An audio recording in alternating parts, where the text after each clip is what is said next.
Guys, welcome back to my channel. आज विशेष चाहिँ हाम्रो ब्लग चाहिँ यता हाम्रो दाइले माछा टक्क लाएर मान लागेको छ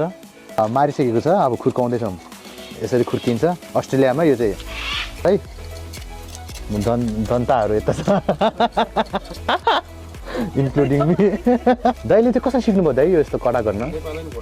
हो र यो हामी लास्टमा अहिले हेर्दा यस्तो छ भरि खाएको बेला यस्तो छुट्टै मिठो हुन्छ यसको टेस्ट यसो खानामा चाहिँ अब अर्मिला रहेको छ बनाउने हो साइलको यो चाहिँ घरमा ख्याम्बामा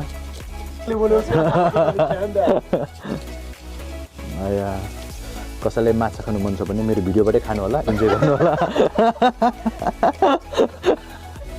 ल अब यो टक्क बाहिरको स्किन अफ भइसकेको छ टक्क लगाएर अनि फाइनल वास हान्छौँ बाहिरको लागि बुझ्छ माछालाई डन हो एउटा नयाँ ट्रिक्स बोसको भेटाएको छु कडक्क है यहाँ सकिन्छ यो चाहिँ सेकेन्ड स्टेप है त पखाल्ने फर्स्ट स्टेप मेरोमा त के भन्दा थियो यसमा थर्ड स्टेप फेरि सफा गर्ने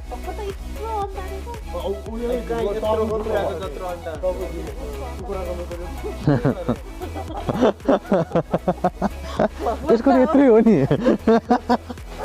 कडा आउँछ हाम्रो अर्मिलाले टाइममा ल अब यहाँ कटिङ भइरहेछ यो हेर्नु त अन्डा आफै तपाईँ तर्सिनुहुन्छ त्यो अन्डा देख्यो भने त कटिङ नै छुट्टै छ कि है पारा नै माछा मार्ने बेला यसले चाहिँ ठुलो प्याङ्क हान्थ्यो है बोस होइन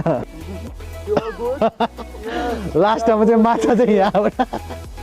केही छैन के तर है कार्ब हो कार्ब है अस्ट्रेलियन कार्ब माछालाई यसरी भित्र राख्यो त्यो दामी देखिरहेछ अझ अर्मिला छ अब यसलाई म्यारिनेटहरू गर्छौँ है त ओके नुन हाल्यो है अन्डा हाल्यो नुन हाल्यो है त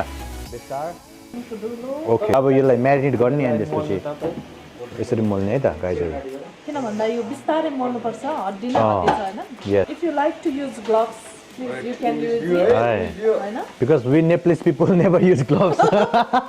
because we all are हमारा ये हाथ चलेगा ना ये हाथ से खाएंगे तो ये हाथ से पिएंगे सब कुछ ऐसे ही करेगा इसी हाथ का कमाल is ready to fry now तो क्वान्टिटी चाहिँ अलि धेरै हुनुपर्छ है गाइजहरु हाल्ने है त तेल तातिसकेको छ अनि हाम्रो अर्मिलाले अब माछालाई फ्राई गर्न लाग्छौँ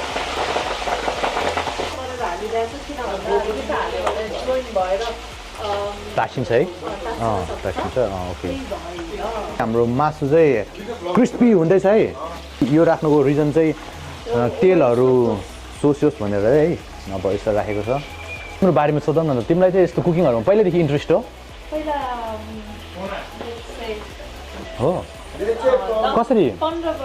कसरी सिकेको अनि हेरेर कि मम्मीले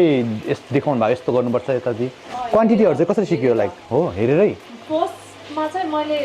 आगो पहिला आगो बाल्नु पर्छ नि त त्यो आफैले आगो त्यो रोटीदेखि स्टार्ट गराएको वाउ नाइस यार सच एमेजिङ जर्नी है अर्मिलाको अब अहिले आएर यहाँ अस्ट्रेलियामा यस्तो कडक कुक भइसक्यो अनि हामी चाहिँ यस्तो प्राउड फिल हुन्छ कि खान पाइरहेको छ कि अब यस्तो कुक फाइनली रेडी भएको छ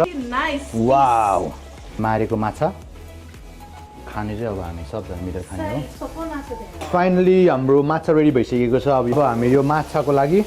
झोल ग्रेभी बनाउनलाई फर्स्टमा तेल हाल्यो त्यसपछि प्याज फ्राई गर्दैछौँ त्यसपछि खुर्सानी हाल्छ अन्त यसरी फ्राई गर्ने टमाटर हाल्ने है त्यसपछि छोप्नु पऱ्यो है त यसरी मसला फिस मसला हाल्छौँ टमाटर पाकिसकेपछि चलाउँछौँ ग्रेभी हुँदछ जुसी हुन्छ अनि फ्रेस धनिया हाल्छौँ यसरी यसलाई एकछिन फेरि हाफ कप पानी हाल्ने अनि यसलाई यसरी एकछिन चलाइराख्ने त्यसपछि त अब 5 मिनटभित्र पाक्छ है हामी किनभने सब रेडी भइसकेको छ यस अनि त्यसपछि अन्त रेडी अब अलमोस्ट खाना रेडी भइसकेको छ हामी चाहिँ खान्छौँ अब यता मेम्बरहरू बढिसकेको छ सज एक्साइटेड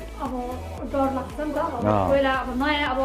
फर्स्ट बेबी भएपछि अब केही थाहा हुन्न अब सेकेन्ड भइसक्यो पहिलाको थाहा भइसक्यो अब कस्तो टुक्छ भने डर लाग्दैन त है फेरि हाम्रो जेम्स दाई भावेश कस्तो छ खाना माछा माछा खाएन नि एकदम मिठो बोसको घरमा आज एकदम मिठो ए